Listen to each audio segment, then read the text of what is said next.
High friends, welcome to KV channel. இன்றைக்கி நம்ம ஜவ்வரிசி போண்டா தான் செய்ய போகிறோம். அதுக்கு ஒரு கப்பு ஜவ்வரிசியை நல்லா ஒரு 4 மணி நேரம் ஊற வச்சு எடுத்துக்கோங்க.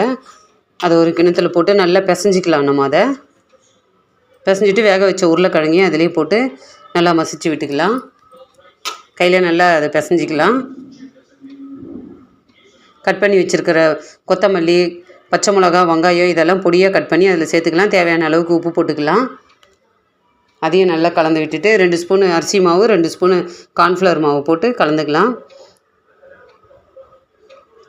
கார்ன்ஃப்ளவர் மாவு எதுக்குன்னா அது உதிர்ந்து வராமல் இருக்கிறதுக்காக. அரிசி மாவு வந்து கிறிஸ்பியாக இருக்கும், அதுக்காக 2 ஸ்பூன் போட்டுக்கிறோம். நல்லா இது போல் எண்ணெயில் போட்டு முறுமுறுன்னு எடுத்திங்கன்னா சூப்பராக இருக்கும். இதுக்கு சாஸ் கூட நீங்கள் வச்சு சாப்பிட்லாம், ரொம்ப சூப்பராக இருக்கும். இது ஈவினிங் ஸ்நாக்ஸாக நீங்கள் சாப்பிட்லாம், குழந்தைங்களுக்கு செஞ்சு கொடுக்கலாம். ஸ்கூல்லேருந்து வந்த பிறகு குழந்தைங்களுக்கு செஞ்சு கொடுத்தாலும் விரும்பி சாப்பிடுவாங்க.